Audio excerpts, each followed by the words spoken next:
जिनकी नीति अच्छी है, जिनकी नीयत अच्छी है, ऐसे महान शख्सियत हरियाणा भारत सरकार में केंद्रीय मंत्री माननीय राव इंद्रजीत सिंह जी हैं और अपने विचार रखे, जिन्होंने हरियाणा के अंदर 4 बार और हिंदुस्तान की सबसे बड़ी पंचायत में 5 बार प्रतिनिधित्व किया ईमानदारी से, जिन्होंने विकास के नए आयाम स्थापित किए। ऐसी महान योद्धा को मैं निवेदन कर रहा हूं, आए और अपने विचार रखे।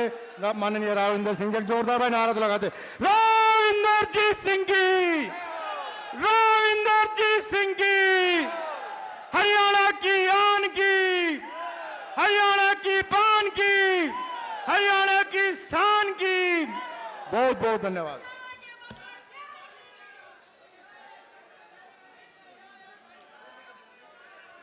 आवाज आ रही है मेरी पीछे तक अच्छी तरह से?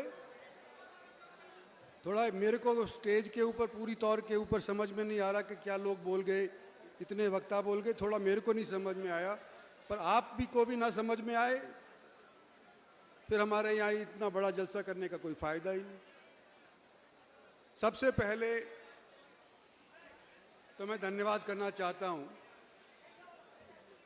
ओम प्रकाश धनखड़ जी का कि हमारी इस सभा के अंदर बतौर अध्यक्ष उन्होंने आना मंजूर किया।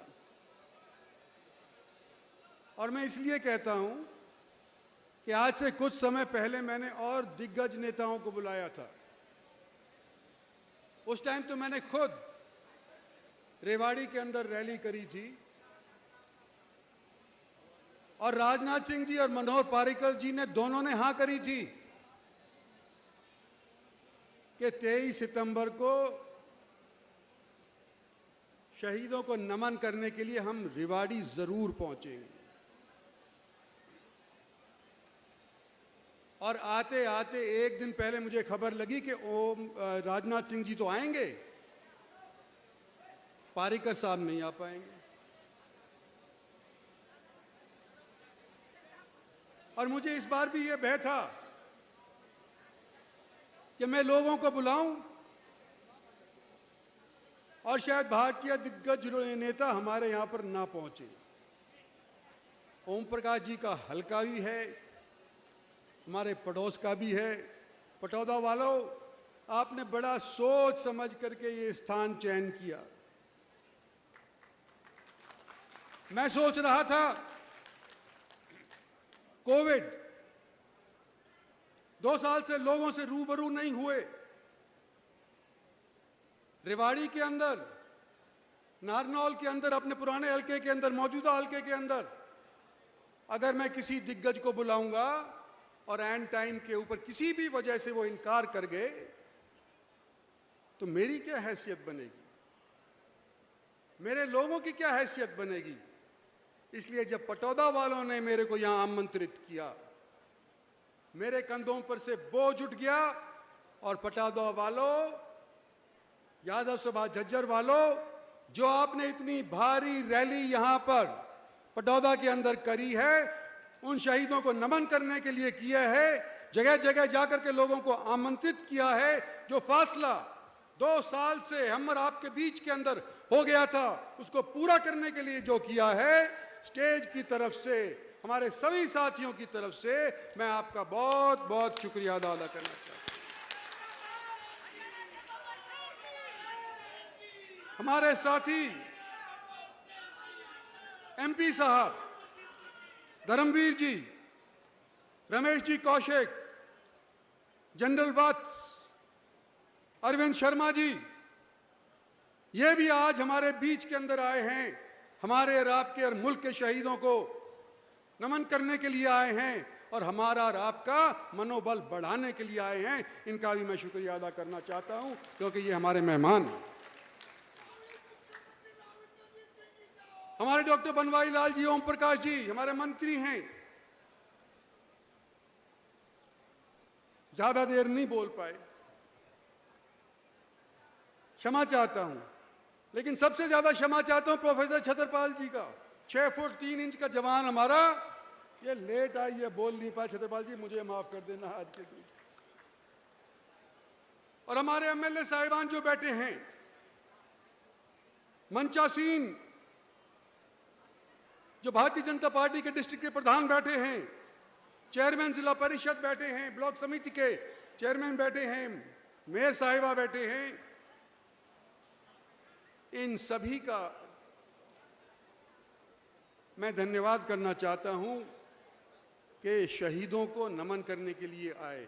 धन्यवाद तो बाद के अंदर पटौदा वाले भी करेंगे, यादव सभा झज्जर भी करेगी, लेकिन शहीद परिवार से वास्ता रखने वाला अगर मैं इनका धन्यवाद नहीं करूंगा, मैं जलसे आयोजित नहीं करूंगा, तो हरियाणा के अंदर और कौन करेगा?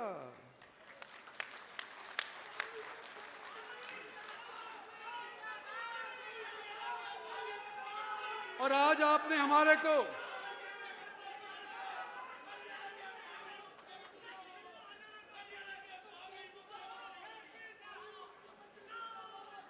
आज आप लोगों ने हमारे बीच के अंदर सभी को सुना, किसी को थोड़ी देर सुना, किसी को ज्यादा देर सुना। मैं जो वो कह चुके हैं उसको नहीं दोहराऊंगा और अपनी बात खत्म करने से पहले आखिर के 5 मिनट के अंदर मैं अपनी मन की भी बात कह करके जाऊंगा।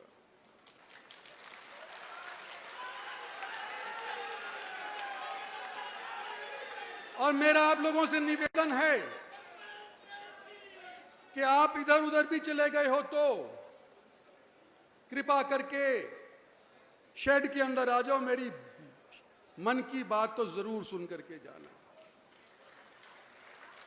जिक्र हुआ नसीबपुर का और 1857 का,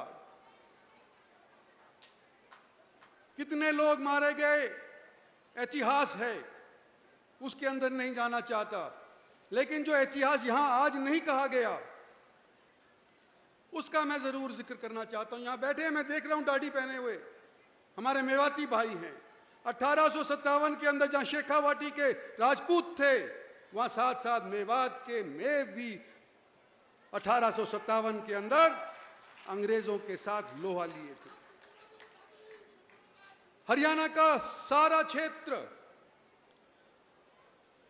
जगह जगह के ऊपर याद करता है, जैसे अहीरवाल को अहीरवाल में सीमित करने का प्रयास किया जाता है, इसी तरह से मेवात को मेवात के अंदर सीमित करने का भी एक प्रचलन चलता आया है। आज मेवात को सीमा से बाहर निकाल करके मैं ये कहता हूं कि जितना हम हिंदुओं ने शहादत दी है, बराबर की शहादत हमारे मे भाइयों ने भी दी है। हसन खां मेवाती, हसन खां मेवाती राणा सांगा के साथ बाबर के खिलाफ लड़ते हुए शहीद हुए थे। उनके नाम के ऊपर कॉलेज है, आज उनको भी हम नमन करते हैं।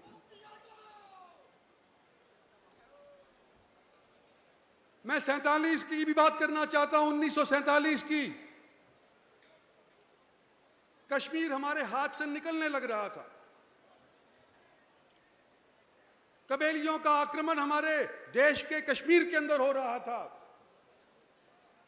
और अगर चंद घंटे और बीत जाते और भारत की सेनाएं वहां नहीं पहुंची होती तो कश्मीर की हवाई पट्टी के ऊपर भी उन कबीलियों को तो क्या पाकिस्तान का कब्जा हो जाता और कश्मीर हमारे से हमेशा के लिए खत्म हो जाता।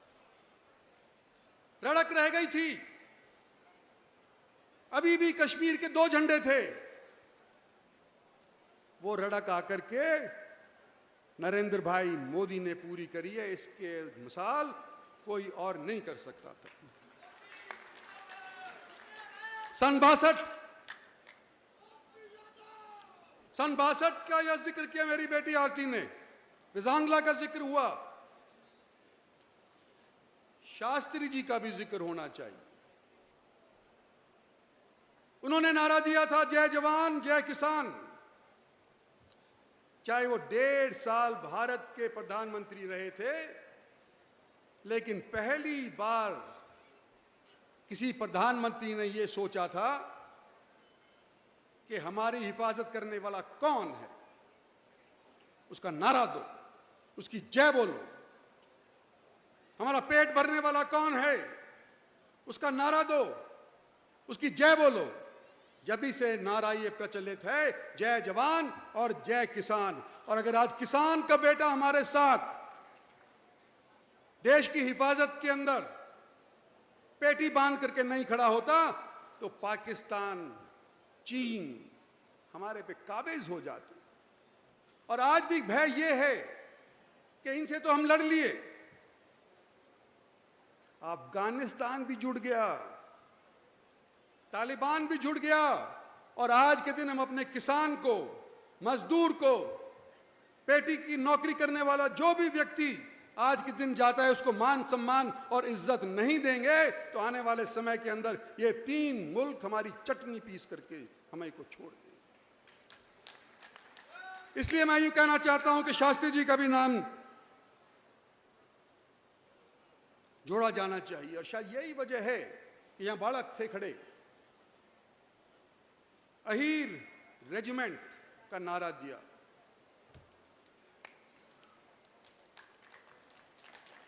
अठारह के अंदर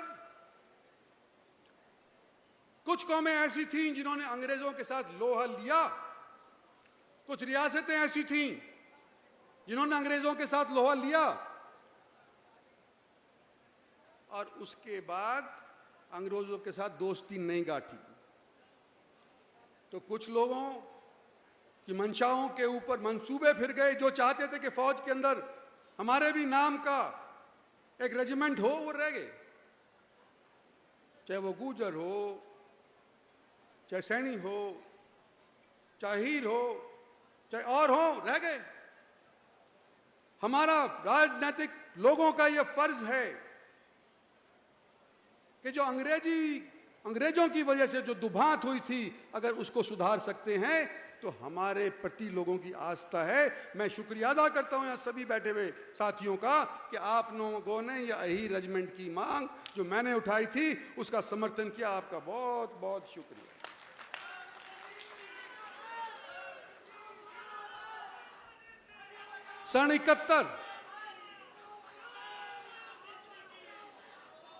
सन 71 के अंदर पाकिस्तान का विभाजन हो गया,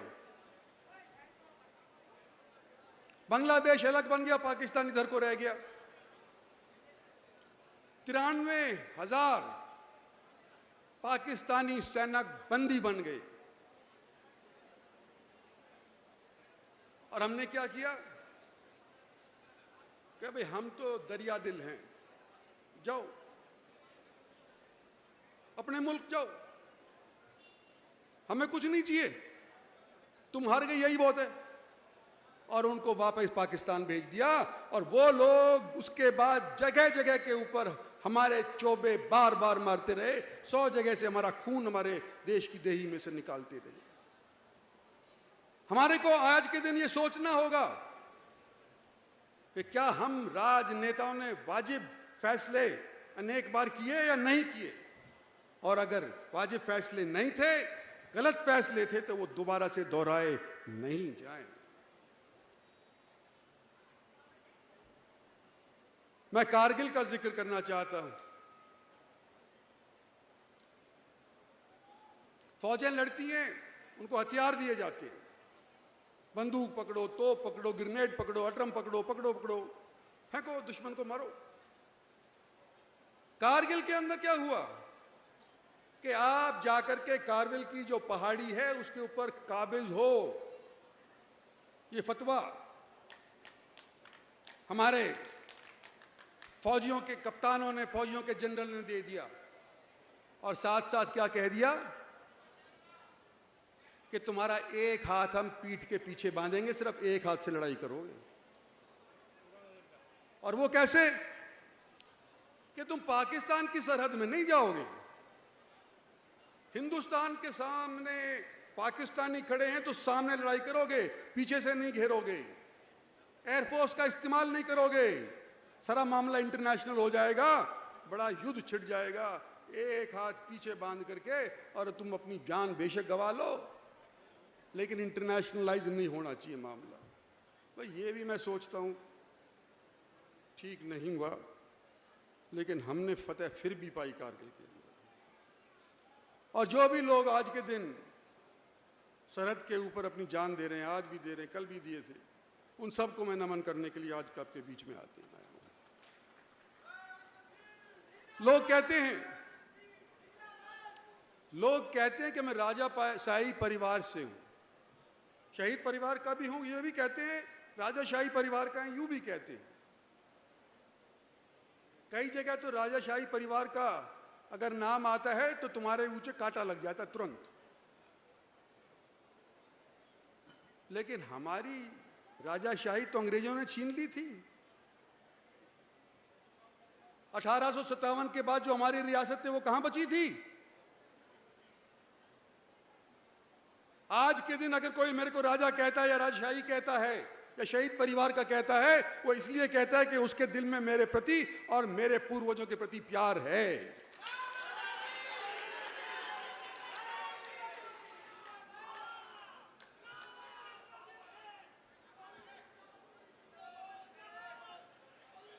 मैं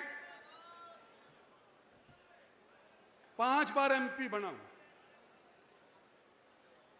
4 बार एमएलए बना हूं, हरियाणा में कोई और नहीं बना अभी तक।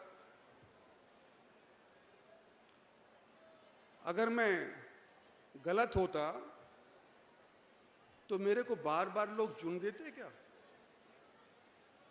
और आज आपको मैं यूं कहना चाहता हूं कि 40 साल मेरे को हो गए राजनीति के अंदर, 40 साल मेरे बाप को हो गए थे राजनीति के अंदर, उससे पहले उनके बाप को हो गए थे। बार बार हमको क्यों चुनना चल रहे हैं?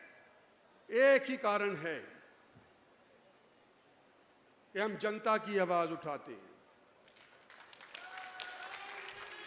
एक ही कारण है कि जनता के साथ हम दुहांत नहीं करते। एक ही कारण है कि बार बार लोग आज के दिन भी कहते कि इंद्रजीत सिंह आप लड़ो और अपनी बेटी को भी लड़ाओ, लेकिन पार्टियां फैसला करती है नहीं लड़ाया। नेता कैसे बनते यह भी मैंने सीख लिया। 2 तरीके हैं, या तो पार्टी आपको ऊपर से पैराशूट से घेर दे तो आप नेता बन जाओगे, या पब्लिक आपको नीचे से सराह दे। एक बार नहीं, 2 बार नहीं, मंत्री तो बन जाओगे, एमएलए भी बन जाओगे, हार भी जाओगे और फिर भी दोबारा बन जाओगे। कई बारों के बाद जाकर के कोई लोग नेता बनता है जब पब्लिक उसके पीछे खड़ी होती है। क्या क्या दिक्कतें होती हैं मुझे ही पता है।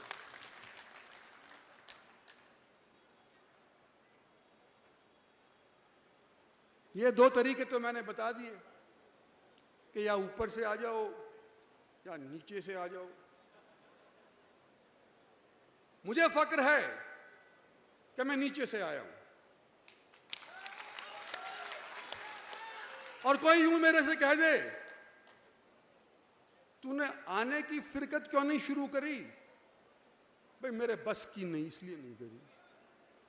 मैं ऊपर से नहीं आ सकता था क्योंकि पब्लिक मेरे साथ है, तो मैं कैसे करूं? पब्लिक के साथ मैं धोखा तो नहीं कर सकता। तो मुझे इस बात का फक्र है। आज के दिन मैंने एक और चीज देखी है,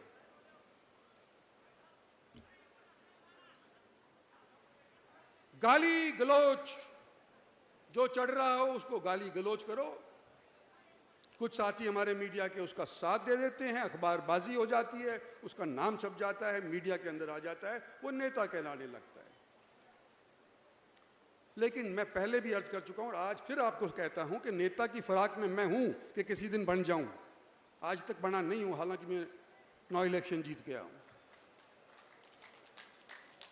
चौधरी भजनलाल की सरकार में मैं मंत्री था, मुझे फूड एंड सप्लाईज का महकमा दे दिया था, फॉरेस्ट का सप्लाई दे दिया था, अंटरपंटरम और महकमे मेरे को दे दिए थे, चौधरी भजनलाल की सरकार। और जब मैं गांव के अंदर मंडियों के अंदर जाया करता था कि तुम्हारे वाजिब माल मिल रहा है कि नहीं, एफसीआई में तुम्हारा ग्रेन स्टोर हो रहा है कि नहीं, तो नया नया था, मैं हरियाणा के लिए नया ही था। और जैसे जमींदार होते कोई गाय खरीदने जाता है तो देखता है कि भाई इसके दांत घिसे तो नहीं है, कितनी बुढ़ी है ये गाय, इसकी पूंछ लंबी है कि छोटी, इसके थन कैसे हैं, बैल कैसा चाहिए हमारे को, घोड़ा कैसा चाहिए हमारे को, सबकी परख होती है। और फिर पूछते हैं वल्दियत, तेरी वल्दियत क्या है? तो भाई मेरे से भी वल्दियत पूछी और मैंने कहा राव वीरेंद्र सिंह का बेटा हूं। और जब जाकर के मुझे पता कि नेता क्या होता है, राव वीरेंद्र सिंह उस टाइम कुछ नहीं थे, लेकिन जब मैं मंडियों में जाया करता था तो लोग मेरे से कहा करते थे, तो राव आया भाव आया, राव गया भाव आ गया, उसका तू बेटा है, आओ स्वागत करो, हुक्का पी मेरे साथ बैठ करके। नेता तो ऐसे बने जाते हैं, चाहे बेशक थोड़े दिन के लिए बनो, लेकिन जिस दिन आप बनो, जिस दिन आपके पास ताकत आए, उस दिन जनता का सुधार करो, जनता की बात मानो, जनता के दिल के ऊपर छा जाओ, जब भी जाकर के आप नेता कहलाओ जाओगे, वैसे नहीं कहलाओ जाओगे। और अब लो जी मेरे मन की बात। मैं पहले ही कह चुका हूं कि कोविड के बाद हम लोगों का धन्यवाद भी नहीं कर पाए। 10 सीट दूसरी बार भारतीय जनता पार्टी को मिली। एक बार सन 99 के अंदर मिली थी, जब कारगिल का युद्ध संपन्न हुआ था, खत्म हुआ था, हम विजयी हुए थे। और एक बार अब मिली जब दोबारा से नरेंद्र भाई मोदी को प्रधानमंत्री के तौर के ऊपर प्रोजेक्ट किया। हम धन्यवाद नहीं कर पाए क्योंकि इलेक्शन हरियाणा के हुए, और हरियाणा के इलेक्शन के अंदर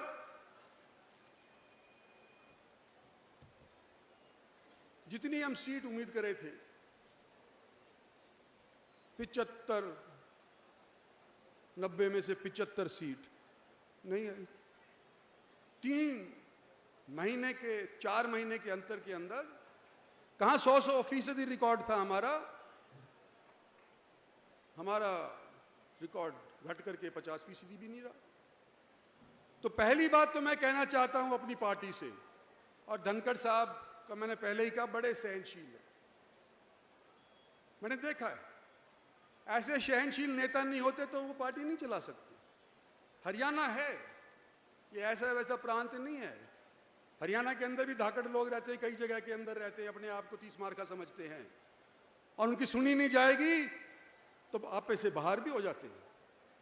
तो धनखड़ साहब सहनशील है बहुत, उनका मैं शुक्रिया अदा करूँ। मैंने देखा है छोटी मोटी पार्टी की मीटिंग जो होती है, कोर ग्रुप वगैरह बोलते हैं, उसके अंदर होती है, देखता हूँ कि बाद में मेरे को गलत ना समझा जाए। मैं स्टेज से एक बात ये पहले पार्टी को कहना चाहता हूं कि मैं भारतीय जनता पार्टी का एमपी हूं, मैं नरेंद्र भाई मोदी की सरकार का वजीर हूं, और अब तक मेरा इतिहास है कि जिस पार्टी में मैं रहता हूं, जिस थाली में मैं खाता हूं, उस थाली के अंदर मैं छेद नहीं करता। ये पहले ही स्पष्ट हो जानी चाहिए बात, कि लोग कहें कुछ कोई बात के अंदर। और दूसरी बात मैं यूं कहना चाहता हूं पार्टी को, और धनखड़ साहब को तो क्या मैं कहूं, ये तो मेरे साथी हैं। आपके बीच के अंदर कुछ संघ वाले भी बैठे होंगे, आपको पता नहीं, हो सकता है आपका पड़ोसी हो, जो रिपोर्ट करेंगे कि इसके ऊपर क्या हुआ। तो भाई मैं डबली सेफ होना चाहता हूं कि एक तरफ तो धनखड़ साहब कहें, एक तरफ से वो कहें, कहीं ऐसा ना हो बीच के अंदर मेरी बात बरगला दी जाए और खराब कर दी जाए। मैं क्या कहना चाहता हूं पार्टी से कि मैं इस स्टेज से कुछ नहीं मांग रहा। कोई सोचे कि ये इसलिए इसने करी है कि कुछ चाहता होगा, कुछ नहीं चाहिए। सिर्फ शहीदों को नमन करने के लिए आज के दिन स्टेज के ऊपर आया हूं। पार्टी से मुझे आज के दिन बहुत मिल रहा है, मुझे पार्टी से और कुछ नहीं चाहिए। एक चीज के ऊपर मैं अड़ सकता हूं, वो मेरी इज्जत, मेरे साथियों की इज्जत, मेरे एरिया की इज्जत। ये नेगोशिएबल नहीं है। और राजनीतिक तौर के ऊपर अगर देखो सन 14 के अंदर नरेंद्र भाई मोदी प्राइम मिनिस्टर बने, पहली बार अपनी मेजॉरिटी हरियाणा के अंदर भारतीय जनता पार्टी लेकर के आई अपने बलबूते पे। हरियाणा में 90 सीट हैं, हम 47 के ऊपर ही क्यों सीमित रह गए?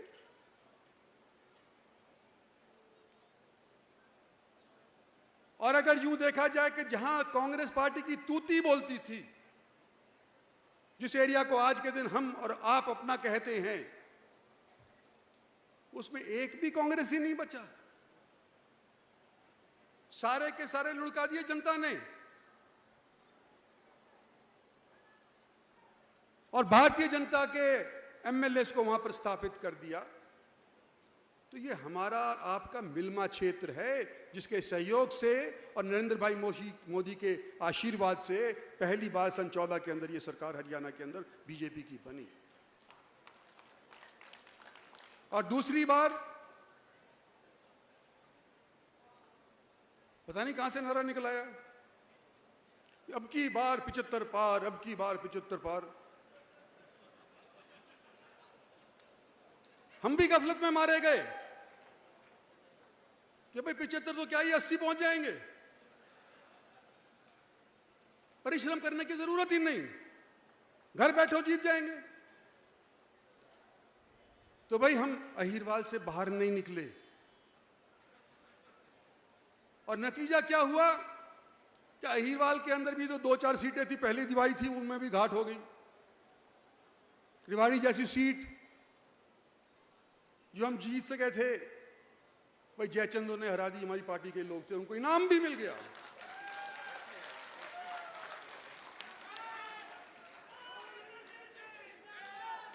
और मैं क्या आपसे एक चीज पूछ सकता हूं कि क्या हम अहीरवाल तक की सीमित लड़े, नसीबपुर की ही लड़ाई लड़ेंगे, या किसी दिन पानीपत की भी लड़ने के लिए चलेंगे?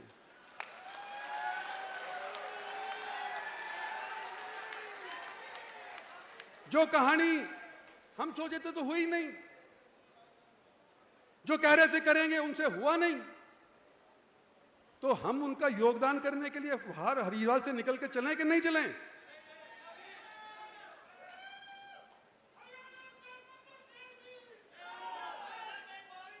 और ये जो 2 सरकारों में हमारा योगदान है, नरेंद्र भाई का आशीर्वाद है, सरकारें बनी हैं, अभी 3 साल बकाए, 3.5 साल और बकाए हैं। एक सवाल और करना चाहता हूं कि जितनी हमने योगदान दिया, क्या उसका वाजिब इनाम हमारे को मिला? मैं नहीं पूछ, ये मैं आपके विवेक पे छोड़ता हूं, इसका जवाब नहीं चाहिए मेरे को, ये मैं आपके विवेक के ऊपर छोड़ता हूं। और मैं यूं कहना चाहता हूं, जैसे मेरी बेटी ने कहा, घर में देर है अंधेर नहीं, ऊपर वाले नहीं।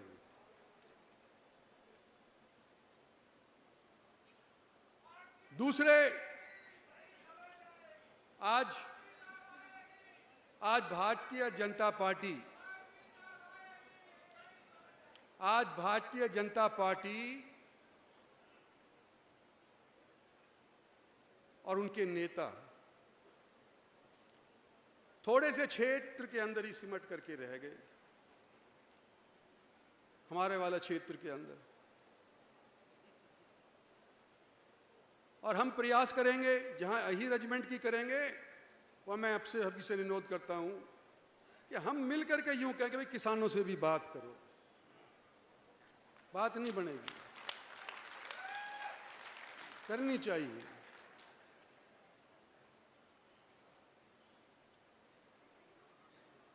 मैं जवानों को कुछ कहना चाहता हूं, भाई अपना इतिहास पढ़ो, समझो। आपकी अभी नई नई बुद्धि है, पूरी तरह से मैच्योर नहीं हुई है, क्या पता क्या निर्णय ले बैठो, उल्टा सीधा। लेकिन निर्णय लेने से पहले अपना इतिहास जरूर पढ़ो। ये मैं अपने नौजवान साथियों को कहना चाहता हूं, फिर ही जब ही आप सही फैसला ले पाओगे। मैं अपने भाइयों से भी कुछ कहना चाहता हूं, सगे भाइयों से इतना ही कहना चाहता हूं कि तुम भी सोचो, समय बदल रहा है, सोचो। और मैं अपने साथियों से कहना चाहता हूं,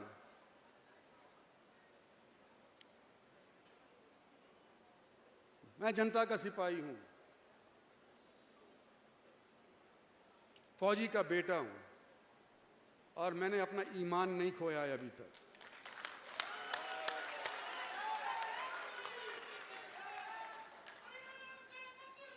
पिछले दिनों के अंदर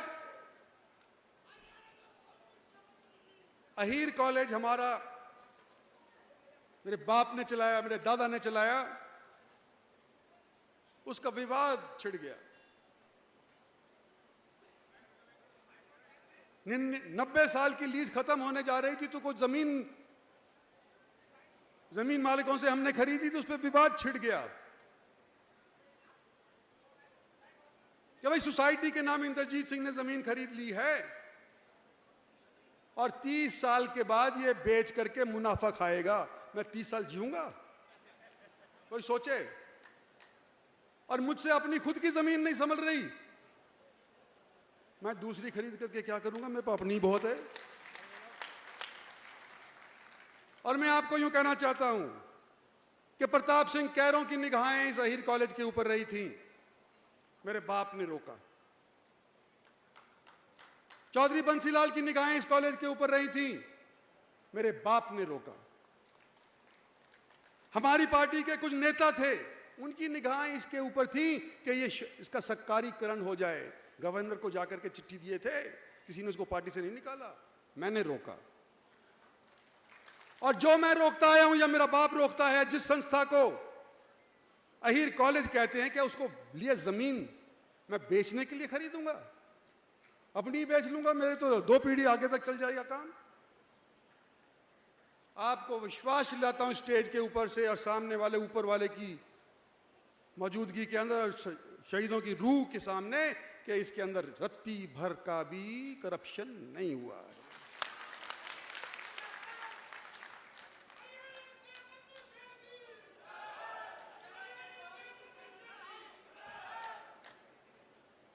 मेरे दुश्मन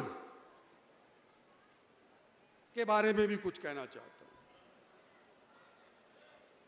अगर अपनी जिंदगी में कोई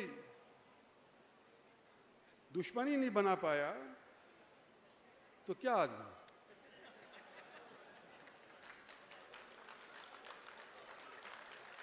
मैं अपने दुश्मन को धन्यवाद करना चाहता हूं, सार्वजनिक तौर के ऊपर, कि मैं सोच रहा था कि भाई 70 साल का हो लिया, बतेरा 40 साल लोगों की सेवा कर ली, कुछ लोगों की मानी, कुछ पार्टी ने की मानी, कुछ अपनी कही, कुछ नहीं मानी गई। बहुत हो लिया, रिटायर हो जियो, सोच लो। लेकिन मेरे को दे चोभे, दे घूंसे कि इंद्रजीत सिंह तो रिटायर होने वाला है, दे लो, रगड़ दो, रौन दो इसने। और मैं अपना मन जो ढुलमुल था कि रिटायर हूं या ना रिटायर हूं, पक्का हो गया, मैं रिटायर नहीं होऊंगा।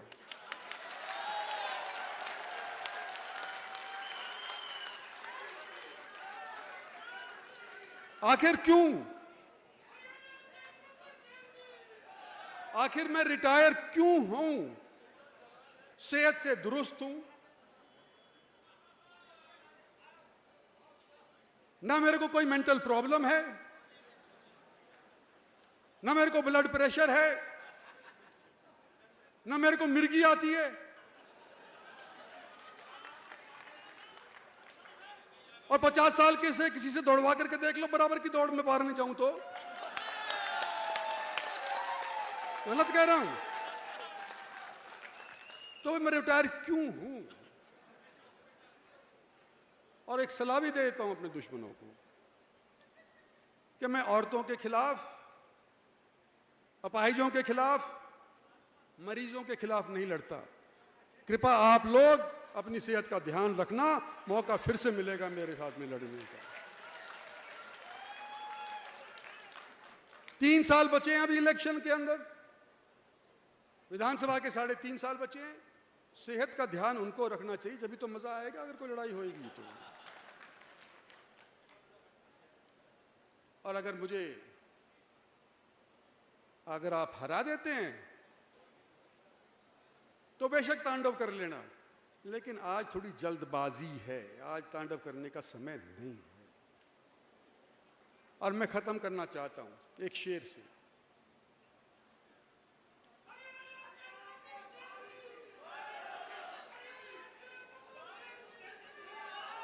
नटवर सिंह जी मेरे दोस्त नहीं, मेरे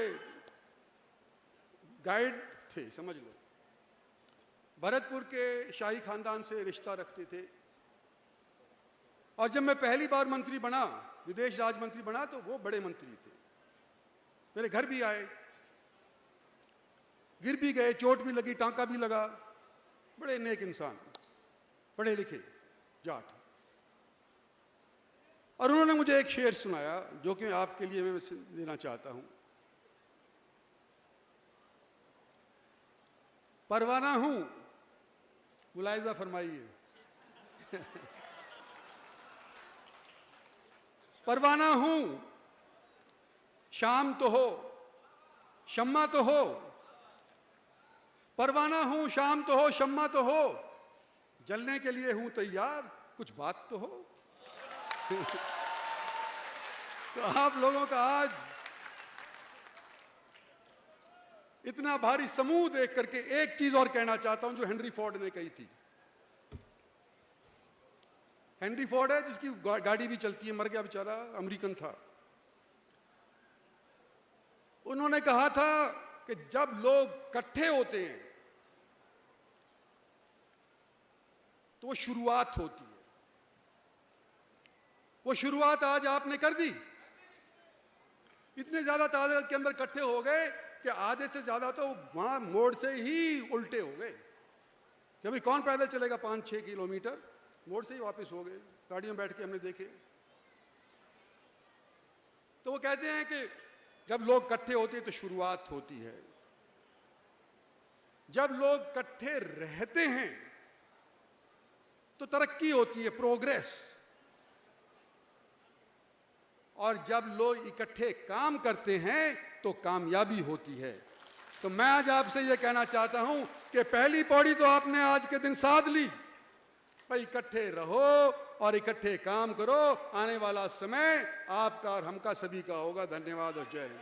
एक मन की बात कहनी है। एक प्रोफेसर छतरपाल कह नहीं पाए थे, 1 मिनट इनकी और कहना आपके सामने, आपकी हाजिरी में। भाई बुजुर्ग और नौजवान साथियों, एक मन की बात हरियाणा की एक ही लाइन में कहना चाहता हूं।